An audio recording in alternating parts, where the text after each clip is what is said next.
نەخۆشخانەی بەخشین ئەو نەخۆشخانەی بە کۆالەتیەکی بەرزوو بە نرخێکی کەم چارەسەری هاوڵاتیان دەکات. نەخۆشخانەی بەخشین بە کۆمەڵێک تایبەتمەندی دەناسرێتەوە. نرخەکانی لە ڕووی پێشکەشکردنی خزمەتگوزاریە تەندروستیەکان هەرزانترینە. ئەمەوێ ڕای ساڵانە بە هەزاران هاوڵاتی هەژار و کەم دەرامەت لە نەخۆشخانە و کۆمەڵگەکانی بەخشین بێ بەرامبەر چارەسەری تەندروستیان بۆ دەکرێت. لەو چوارچەوەیەدا لە ساڵی 2023دا بە هەزاران نەخۆشی هەژار و کەم دەرامەت بە بڕی 160 ملیۆن و 769 هەزار دینار بێ بەرامبەر خزمەتگوزاری تەندروستیان بۆ دابین کراوە. نرخی دەرمان بە کۆالەتی بەرز لای بەخشین هەرزانترینە. لە دەرمانخانەی نەخۆشخانەی بەخشین و کۆمەڵگەکانی بە نرخێکی هەرزان دەرمان بۆ نەخۆش دابین دەکرێت. ئەو دەرمانانەی لە بەخشین هەن هەمویان کۆالێتیان بەرزە و ستیکەری وەزارەتی تەندروستیان پێوەیە. چاودێری چڕ لە نەخۆشخانەی بەخشین بە کۆالێتیەکی بەرز هەرزانترینە. مانەوە لە بەشی چاودێری چڕ لە نەخۆشخانەی بەخشین تەنها 375 هەزار دینارە لەگەڵ دابینکردنی کارمەندێکی تەندروستی بۆ هەر نەخۆشێک و ئامادەبوونی پزیشکی پایە بڵند و دوو جاریش ڕۆژانە پزیشکی پسپۆر نەخۆش دەبینێت. مانەوە لە بەشی چاودێری چڕی نەخۆشخانەی بەخشین بە 375 هەزار دینار لە کاتێکدایە لە نەخۆشخانە ئەهلیەکان بەو کۆالێتیە نەخۆش دەبێت زیاتر لە 2 بۆ 3 هێندە پارە بدات. نرخی نەشتەرگەری و بینینی نەخۆش لە بەخشین.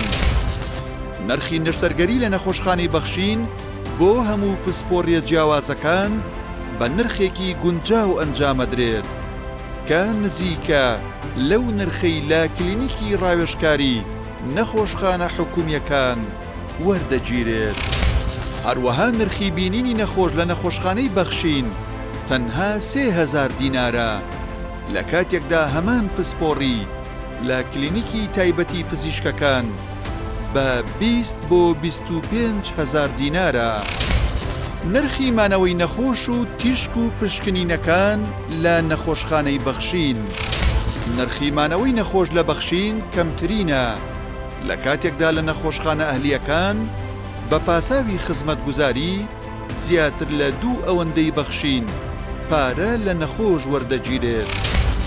ئەمەوێ ڕایەوەی نرخی تیشک لە بەخشین هەرزانترینە و نزیکە لە نرخی ڕاوێژکاری نەخۆشخانە حکومیەکان. لە هەمان کاتیشدا بەشی تاقیگەی بەخشین بە کۆالێتیەکی بەرزوو بە نرخێکی هەرزان پشکنین ئەنجام دەدات. کاریگەری بەخشین لەسەر هەرزانکردنی خزمەتگوزاریە تەندروستیەکان لە بازاڕدا. جگە لەو هاوڵاتیانەی سەردانی نەخۆشخانە و کۆمەڵگەکانی بەخشین دەکەن، ئەوانەی سەردانیشی ناکەن سوودمەند بوون لە کارەکانی بەخشین. بە جۆرێک دوای کردنەوەی بەخشین نرخی بەشێک لە خزمەتگوزاریە تەندروستیەکان لە بازاڕیشدا دابەزین.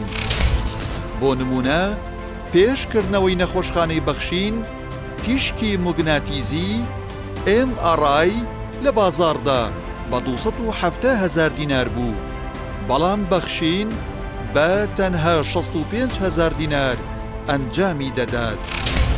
ئەمە ژوای کرد لە بازاڕیشدا نرخەکەی ببێتە 100 بۆ 120 هەزار دینار. هەروەها پێشکردنەوەی بەخشین نازوری گەدا لە بازاڕدا نرخەکەی 300 بۆ 400 هەزار دینار بوو، بەڵام بەخشین بە تەنها 65 هەزار دینار ئەنجامی دەدات.